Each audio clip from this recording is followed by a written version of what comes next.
जितने भी है इंसान छोड़ दीजिए, ब्रज की गाय भी श्री कृष्ण से बिना शब्दों के प्रेम करती है और बातें भी करती है।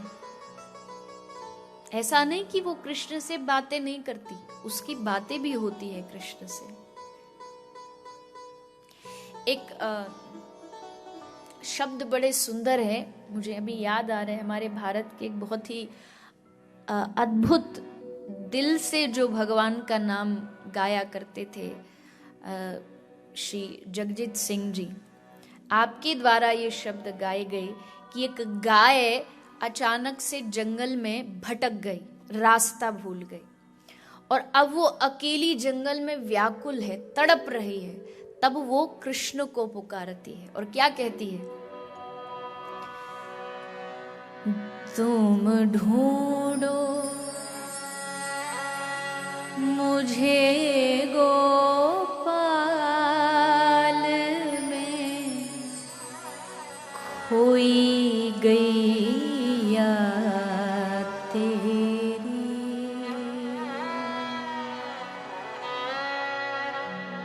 तुम ढूंढो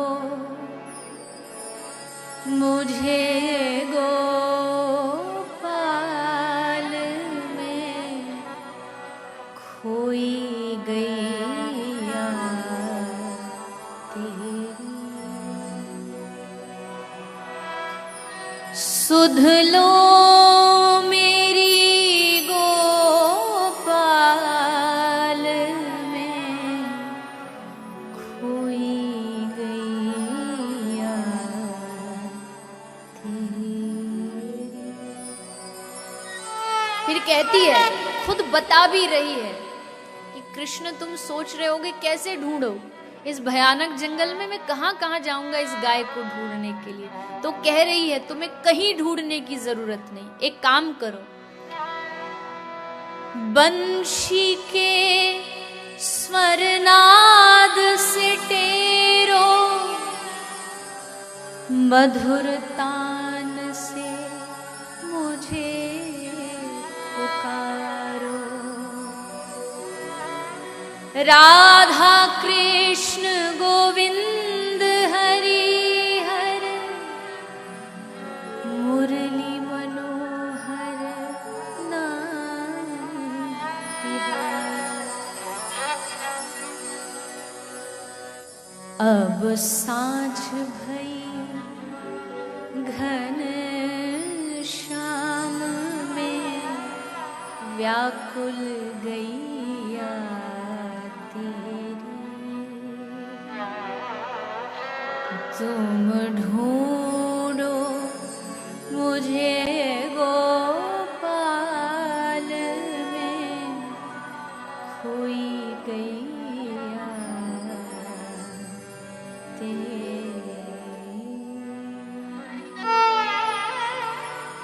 अपना भाव बताती है और असलियत में अंत में वो कह रहे हैं कि ये कोई गाय नहीं खोई है, सचमुच तो एक जीव है जो अपने भगवान से बिछुड़ गया है और वो बिछड़ा हुआ जीव अपने अपने प्रभु को, अपने गोविंद को याद कर रहा है, पुकार रहा है कि तुम मुझे छोड़ के कहां चले गए। ये व्याकुल हृदय तुमको कहां कहां ढूंढने जाएगा, कहां मिलोगे तुम, पूरी दुनिया में तो ढूंढ लिया, अब मेरे ढूंढने से कोई लाभ नहीं। एक बार बंशी के स्वर नाद से टेरो, एक बार बंशी में तुम मेरा नाम पुकार लो, मैं भागा भागा दौड़ा दौड़ा चला हूं। ये एक प्रेमी ही कर सकता है। प्रेम आपके रोम रोम को कृष्ण में बना देता है, आपके हृदय को वो प्रेम आनंद से, स्नेह से भर देता है। ब्रज के लोगों ने भगवान से प्रेम किया है। बताइए, कभी आपने सुना कि ब्रज की गोपी हाथ में आरती की थाली लेकर के रोज सुबह शाम कृष्ण की आरती करती हो? कभी नहीं। पूजा करनी तो उनको आती ही नहीं थी, क्योंकि पूजा हम करें तो एक आध घंटे कर सकते हैं, पर प्रेम जब किया जाता है तो 24 घंटे हृदय में प्रियतम का वास रहता है।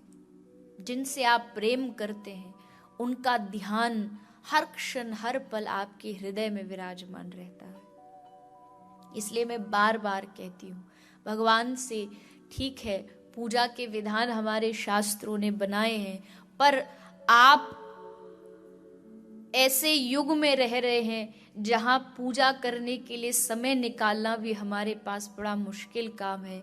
तो कोई बात नहीं, पूजा के लिए समय नहीं है, भगवान कुछ नहीं बोलेंगे। भगवान कहते तू मुझसे बस प्रेम कर।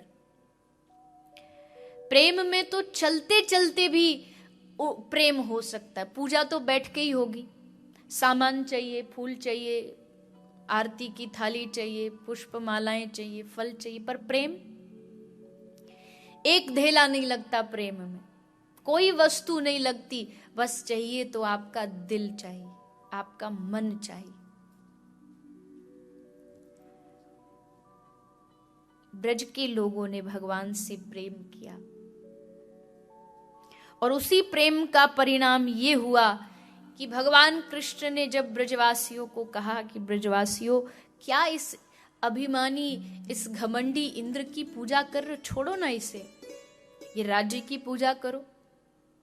अगर शायद कोई बुद्धि तर्क वाला व्यक्ति होता तो पहले सोचता, अरे इतने वर्षों की परंपरा, इसके कहने से क्या हमें तोड़नी चाहिए? लेकिन ब्रजवासियों ने कहा नहीं, कृष्ण कह रहा है तो मतलब हम करेंगे, हमको ये करना ही है क्योंकि हमारे कृष्ण ने कहा है।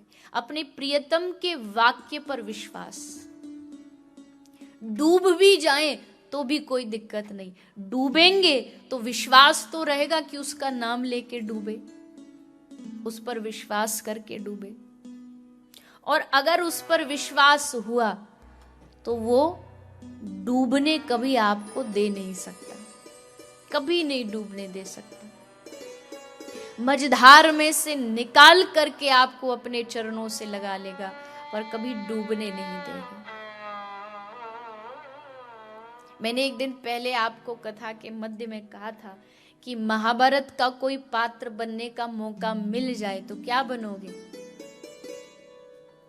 आपका तो आप जानो, मैं तो क्या आपके बारे में बता सकती हूँ। लेकिन भक्त कहता, प्रभु मुझे महाभारत के पात्र में वो घोड़ा बना देना जिस घोड़े की लगाम श्री कृष्ण के हाथ में थी और श्री कृष्ण उस रथ को चलाए जा रहे हैं।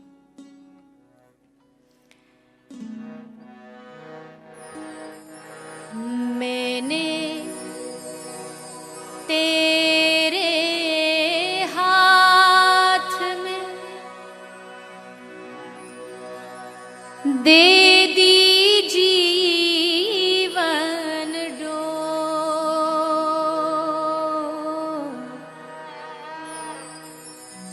आगे मर्जी आपकी, ले जाओ जिस ओर, आगे मर्जी आपकी,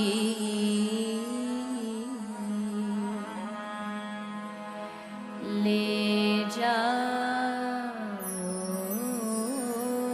जिस